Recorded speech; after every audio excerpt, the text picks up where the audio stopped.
Hey everyone, and welcome back to the Great Garden Challenge, where we're seeing how much food we can grow out of this small garden right behind me here over the course of the entire season. Put a dollar value on it and see who guesses the closest, right? And whoever guesses the closest is gonna win an awesome garden giveaway. There's a link down in the description where you can see all the details about that. However, unfortunately, the time has closed to enter your entry. But let's talk about what's happening in the garden, because you can still follow along and see everything that is going on, and you can see how this whole season wraps up from week to week throughout the whole season. Now, if you were following along with us last week, you saw how we'd walked through how you can grow a continual harvest, a perpetual harvest of fresh basil in your garden throughout the entire season by carefully harvesting off the tops of the little branches as they grow out, and how new branches will come up in their place. And this week, I'm gonna tell you about why you should never use natural jute twine when trellising up your tomatoes and what you should use instead. But first of all, let's jump back to the beginning of the week and walk through it. So at the very beginning of the week, I came out here and did a walkthrough of the garden here. And we looked at the green beans, we looked at the baby greens, and we actually did a harvest of baby greens and also did a walkthrough of the tomatoes. We did have a little bit of blight growing on the tomatoes, especially the ones that are growing up over the cattle panel trellis, and so that's something that we take care of later on. However, one of the really neat highlights about the beginning of this week is the harvest that we were able to do of baby lettuce specifically. I don't really have a video of harvesting the baby lettuce, but we got a really nice harvest of baby lettuce from underneath our tomatoes and a little bit by the basil here. And this week we've harvested a good amount more of tomatoes and green beans throughout the whole week. So lots of fun stuff coming on the harvest side. Let's take a quick look around. Here we go. Look at these green beans, succession planting coming up, and they're already reaching up about halfway up the trellis here. That's exciting. Very cool stuff. You'll see here our basil's doing great. If you saw last week's video, we harvested some basil. Showed you how you can just keep harvesting basil all season long.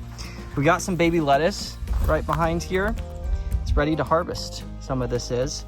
This is Auroch. This is something I'm trying. It's new. Haven't tried growing that before.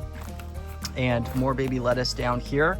As we get ready to transition this in not too long, just a few weeks, transition it to cool weather crops under here. So we're gonna be putting in carrots and beets under here. Green beans are doing great. I need to come in and harvest them. I love how they hang down here like this, and it's gonna be kind of crazy because they are just growing this mat of green bean vines across the top. So it'll be interesting to see what harvesting is like a little later in the season when all of those flowers up in there are actually producing green beans. I'm really pleased with how our tomatoes have been doing over here. We have a little bit of blight on some of the lower leaves, but overall, just looking very nice for this time of year.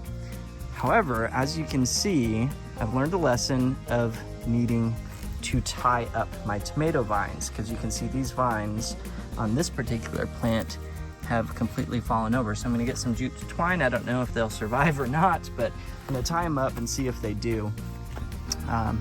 Otherwise, look, I better tie this one up here.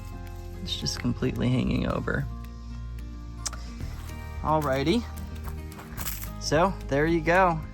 Quick little update. And if you come over to our determinant tomatoes, they have set on their full flush of flowers.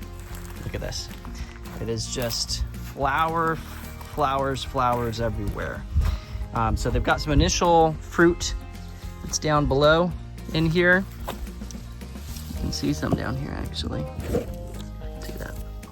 Some initial fruit set, but then this is the real flesh up here. These are gonna all come on, fruit, and then once those are done, they'll probably be done. But I am coming out to the garden here right now because it is time to harvest. I've got baby lettuce down here that I need to harvest on both sides of these tomatoes. And actually, while I'm at it, let me show you this. Our cucumber is coming back. So I'm gonna see if it'll actually come back to life. These are some Armenian cucumbers, and we'll see how they grow. All right, harvest time. Here is the big thing that happened though, and that is a couple days ago, my dad texted me a picture and I looked at it and I was so disappointed.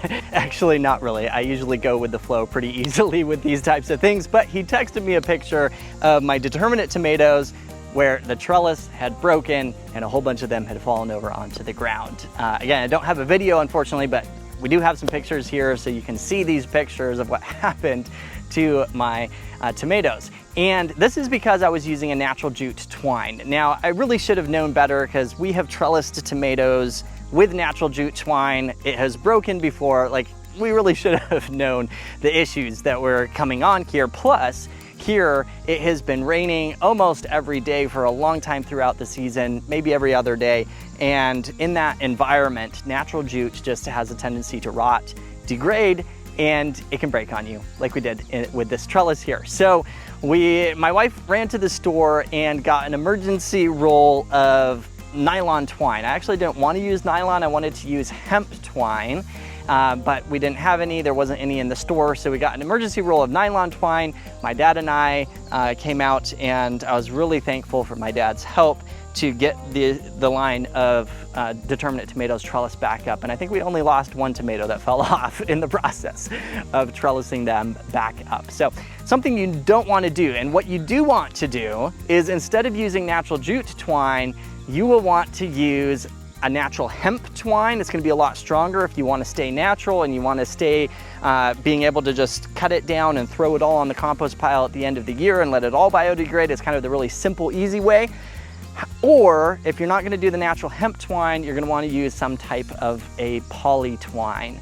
And so, like I said, we're using that just to fill in right now until we ever are able to get the hemp twine, which is in the mail and on its way here, or should be very soon. After getting the determinate tomatoes trellised up, my dad came over and helped me prune off a lot of the lower leaves on our indeterminate tomatoes that had the blight on them. So we're just cleaning those up, and then I really want to give them a nice nutrient spray. I am seeing a little bit of what looks like kind of a blossom end rot type situation up with some of our tomatoes a little up higher on the vines, and I want to make sure that I get on top of that, because I do not want that happening with my tomatoes here. Okay, I want to show you a little bit of what we're doing with the maintenance here in the garden. So I'm going to be talking about our tomatoes here, and we'll come on around over to the green beans here. But first of all, with the tomatoes, you can see these are our determinate varieties. This is where the tomato trellis fell over, right? And we trellised them back up with this poly twine. So they should do a lot better now. But as you can see, we've got some nice tomatoes coming on, and we're just gonna be keeping track of them and continuing to trellis them up as they grow taller. We want to be able to easily get into that fruit and be able to harvest it. Now, on our main vines here, these are our main, indeterminate tomatoes coming up over the top of the trellis here. Actually, the ones over there have reached the peak. It's kind of cool. But these ones, we did see some blight coming on the base of their leaves. My dad came in here earlier and already trimmed off a lot of leaves at the base here. You can see the more bare stems. And so we are, doing that just to clean them up. And I'm gonna be coming in with a nutrient spray this evening to really give them a nice spray down. Otherwise, they really are doing quite well. I'm quite pleased with them, frankly. You can see a lot of fruit coming on here, a lot of really good growth up the top here. Lots more flowers up there. We need to get this tied up here. Now I am seeing, as you can see here, I am seeing a little bit of disease issue on these tomatoes right here. So I don't like that. And the nutrients should help here. So we'll be putting those on. Coming down here to the cucumber plants, believe it or not, this little guy has survived and is starting to bounce back. So we're gonna see how he does. Now this Armenian cucumber is getting some pressure on it. Same with this one here. Probably need to do a little soap spray on them. But I'm excited about this guy. Let's see if we can actually get a harvest off of him. See if we can get him to grow up. Our peppers are doing beautifully. Look at this huge pepper right here. Now, what I need to do is I need to come and tie these peppers into the trellis. Otherwise, these branches are gonna fall down. I had some that fell down the other day and had to harvest them green because of that. Squash is doing much better. We have flower down there, should be getting squash soon. Basil is ready to pick again. So like last week, we were showing you how to have that perpetual harvest of basil, right? We need to come and harvest it. Baby greens, especially the lettuce, are doing really well. The auroch is doing okay. I've lost some of them, but it'll be interesting to see how they do. Now with these green beans here, with this new batch of green beans, I need to come along and trim off the bottom leaves. Similar to what we did over here with these ones, which of course, now the vines have like grown all the way back down to the ground. These guys have just gone absolutely crazy. It's just a jungle of pulled green bean vines. And so really growing the baby greens underneath is not really working so well anymore. And yeah, anyways, we'll figure out what to do with that. Another update that I have here is I have a whole tray of lettuce that is ready to transplant out, although it's not quite ready to transplant out because they need to harden off. So this lettuce, I really should have been hardening it off earlier. Kind of growing a little bit too big in the blocks here. But anyways, better late than never.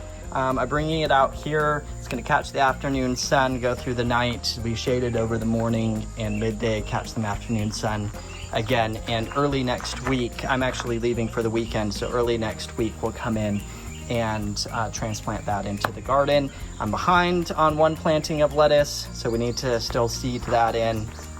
And I need to seed some of our fall crops like kale and cabbage and such. So that's where we're at. And now I want to take a quick moment to congratulate Landarasu for winning our giveaway from last week, which is a roll of hemp twine for your garden. So I hope you really enjoy this in your garden. It's a little bit stronger than natural jute and should last throughout the entire season. And for anyone else that's watching, if you leave a comment down below at the bottom of this video, we're doing another giveaway. Since we're on the trellising theme, we're going to be giving away some trellis netting that you can use in your garden, okay? So it's there on the Seedtime Store as well. And somebody, just leave a comment down below and someone by random is gonna win it. And so go do that right now and you might have a chance to win some trellis netting for your garden too. And finally, it is officially fall season time when it comes to starting seeds. And so the next thing that is on my list, if I go to my Seedtime calendar on my phone or on my computer, the next thing on my list here is I'm behind with seeding a lettuce planting. I've got a succession planting of basil, which I really don't think that I need to do probably because this basil I think will just last through the entire season. I need to seed broccoli, cabbage, and Swiss chard. So that's the next thing on my task list in Seedtime. If you don't have a Seedtime account, go grab one. It's free. You can get one at the link down in the description below. So we're coming into the fall season. And like I said, I'm behind with one planting of the lettuce, which frankly, I'm not too concerned about because my summer lettuce in here has not been doing the greatest, at least the head lettuce. The baby lettuce has been doing better. So anyways, that's what's coming up next in our successions to keep this perpetual harvest going throughout this garden in the whole season. So that brings us to a wrap for this week. There's a lot of just maintenance going on, lots of harvesting, keeping things rolling, a little bit of seeding coming up. Thanks so much for watching, and don't forget to drop down, like, subscribe, and hit that bell icon so you get notified of new videos as we go through the rest of the season. If you like these little tips, drop a comment down below. We'd love to hear from you, and I look forward to seeing you next time.